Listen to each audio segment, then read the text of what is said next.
your instructor Joy. So this is the passage that we're going to work on today.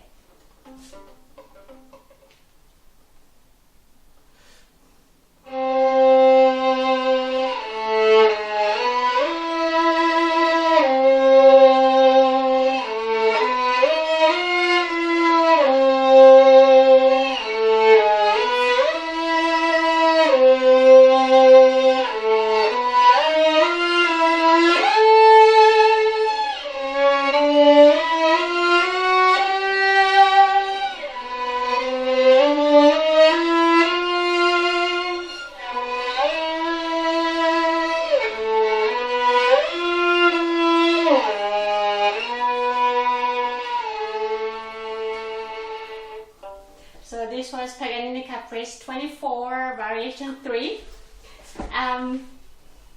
This actually is my first attempt to learn this Paganini Caprice 24, and I'm glad one of the subscribers brought this one as a question, so I get a chance to study properly. Thank you anyway for sharing my video, subscribing, and nice comments and questions and donations, of course. Thank you very much. As you can see, there's multiple times ongoing shifting happening. It is difficult for us just to do one shifting or two. But as you can see, every part of it is shifting because you have to do octave scale, so you have no choice but shifting from one to the next ongoingly. So what it helped me was try to focus on the musical lines, the musical phrase, instead of going, okay, this is next octave and higher like this. Don't get we often get caught up with the technical difficulties, and we often, not everybody, but often we forget the importance of the big picture of the music. So technicalities should serve for the music, not the other way around, in my opinion. There are videos that I made about 3rd, octave, and 10th, how to practice double stops and shiftings. So I encourage you to check those videos out, and then maybe you can come back to this one. When you're playing double stops, it's important for us to decide which note is going to get treated as a primary line, meaning which note is an important note. Is upper line, bottom line, if it's made of 3 or 4 notes, then is it second line or in the middle line, whichever. So we have to first understand the music and the score to distinguish the important one from the unimportant or less important notes. When you're playing octaves like this one, often, not always, often the bottom notes are played louder because it kind of sits well. You know, it's like a triangle, sits well. Sometimes there are exceptions, but when you play bottom notes louder, it's a little easier for us to play in tune, and then also it kind of sounds better and more settled, in my opinion. So, which means we have to put like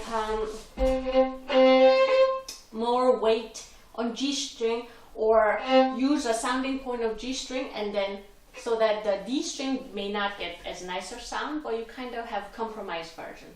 But since you're treating the G string as a primary line, so you make sure that G string notes sound better. Like, right?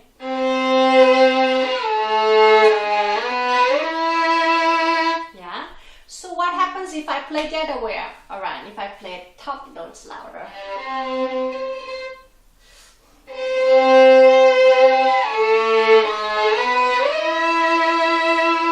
It somehow doesn't sit well, doesn't it?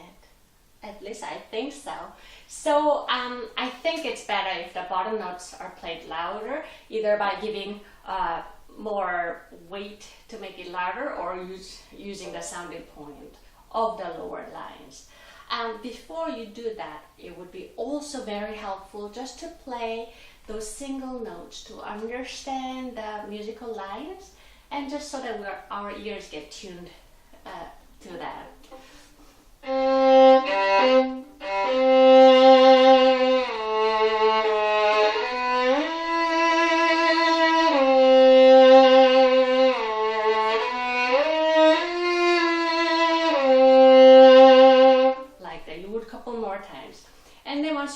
understood that one, you can come up with your own idea and try how it is. Then see if you can practice also the upper line. When it comes to octave playing, some people play 1 and 4, some people play 1 and 3, some play 1 3 2 4 1 2 1 3 2 4. We call it octave, finger octave. I chose most of this variation 1 and 3 because third finger vibrates nicer. So, but it's up to you. See how your hand works. Whatever your hand adapts the best, or whatever sounds the best, should be the right one. For me, it was better in 1 and 3. So I do.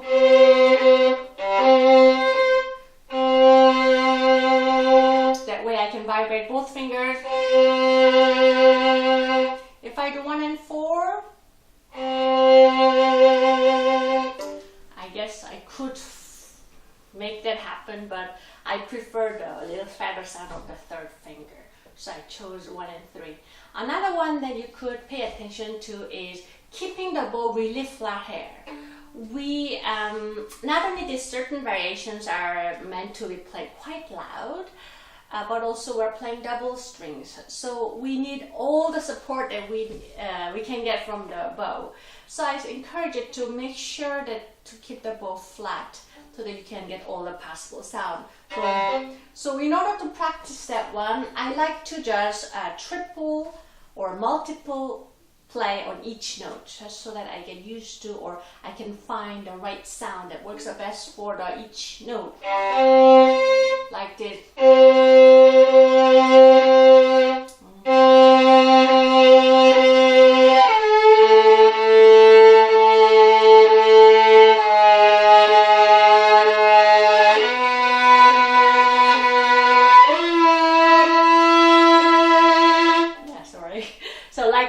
Note. And then if you have found a solution for the best sound, then you can also make a little different ways of improving your intonation. The way I like to improve my double stop intonation is, and often works very well also with my students, you double each note, and then second time you slur to the next one. That way the shifting happens nice and relaxed.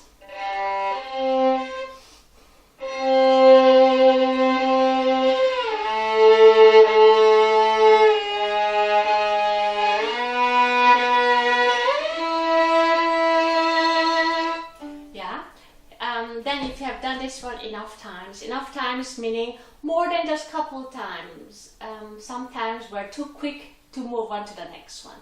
So be patient, spend enough time. I would say maybe at least 5 to 7 times, the more the better, so that your hand get used to moving in a certain way. Then you can combine those two exercises, sounding nice sound by playing multiple times and slurring for the intonation, so that maybe you can achieve both nice intonation and nice sound, like this.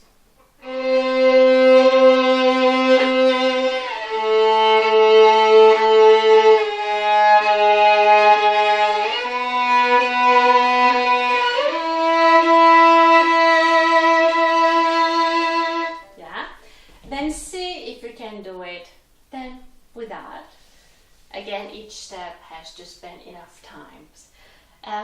Here, when you play as it's written, you will notice, or you should pay attention, that your elbow doesn't get too high. It gets a little lower because you're playing double strings, so that you can apply a little more weight for both strings. And also, by keeping your arm a little lower, it helps us to stay a little cool, to stay a little more relaxed. Because there are a lot of things happening, and our natural instinct will be panic. But by keeping your shoulder and upper arm tiny bit low, it helps us to breathe and to stay in a calm zone. So keep that in mind.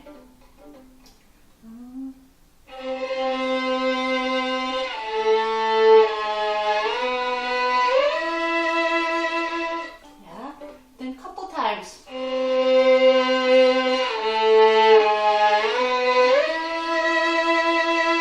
Until you're happy. So I wasn't quite happy with what I just played, but I'm going to keep practicing a little more, and I hope you do too. Yeah. So I hope this video was helpful. Thank you for watching, and please share my videos and subscribe. Bye bye.